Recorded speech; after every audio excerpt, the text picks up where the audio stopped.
পুকুরে লুকোনো রাশি রাশি আগ্নেয়াস্ত্র ও কার্তুজ।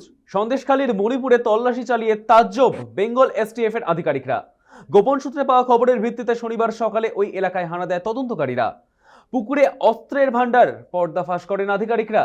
নজরে পুকুরের মালিক প্রাক্তন তৃণমূল অঞ্চল সভাপতি রবীন দাস ও তার ভাই গোপাল দাস। আমরা এই বিষয়ে বিস্তারিত জেনে নেব। আমাদের সঙ্গে টেলিফোন লাইনে রয়েছে আমাদের প্রতিনিধি হাসানুজ্জামান। এবার পুকুরে লুকোনো আগ্নেয়াস্ত্র কার্তুজ ঠিক কি জানা যাচ্ছে? হ্যাঁ দেখো, একেবারেই তোমাকে বলে রাখি, ছাত্র বলে কিন্তু একেবারে এসটিএফ এর রাজ্য পুলিশের যে এসটিএফ দপ্তর রয়েছে, সেই এসটিএফ দপ্তরের আধিকারিকরা তারা কিন্তু ছাত্রদলের সন্দেশখালীর বিভিন্ন প্রান্তে হানা দেয়।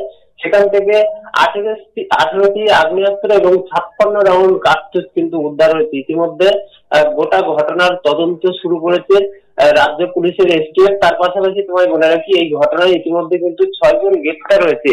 শেখ শাহজাহানের নেটওয়ার্ক সামলাতো রঞ্জন আলী, লুৎফর মোল্লা, গোপাল দাস সহ এই 6 জন কিন্তু গ্রেফতার হয়েছে। ইতিমধ্যে ঘটনাস্থলে পুলিশ রয়েছে, রাজ্য পুলিশ রয়েছে, অন্যদিকে এসটিএফ রয়েছে। এসটিএফ এর আধিকারিকদের একেবারে নেতৃত্বে সাত সকালে পুকুর সহ সন্দেশখালীর বিভিন্ন প্রান্তে যে সকল এলাকা রয়েছে সেখানে কিন্তু দফায় দফায় তল্লাশি করে সেখান থেকে পুকুর সহ বিভিন্ন জায়গা থেকে কিন্তু এই সকল আগ্নেয়াস্ত্র উদ্ধার হয়েছে। এই আগ্নেয়াস্ত্রগুলি কোথা থেকে এলো এবং কেন এলো, সমস্ত দিকে কিন্তু ইতিমধ্যে নজর রেখেছে সন্দেশখালী থানার পুলিশের পাশাপাশি রাজ্য পুলিশের এসটিএফ। ইতিমধ্যে 6 জন গ্রেপ্তার করার পাশাপাশি 18টি আগ্নেয়াস্ত্র এবং 56 রাউন্ড গুলি যেমন উদ্ধার হয়েছে, তার পাশাপাশি আরো কিছু উদ্ধার হয় কিনা সেদিকেও কিন্তু নজর রয়েছে। তার পাশাপাশি তল্লাশি অভিযান জারি রয়েছে, এমনটাই কিন্তু জানা যাচ্ছে। সৈকত, ধন্যবাদ হাসানুজ্জামান। এবার পুকুরে লুকোনো রাশি রাশি আগ্নেয়াস্ত্র ও কার্তুজ। সন্দেশখালীর মণিপুরে তল্লাশি চালিয়ে তাজ্জব বেঙ্গল এসটিএফ এর আধিকারিকরা।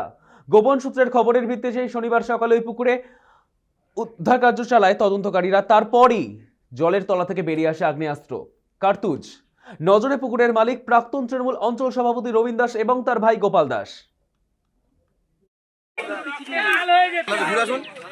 একদম ফাঁসি জানা হয়, এদের ফাঁসি জানা হয়, একদম ফাঁসি জানা হয়, এদের একদম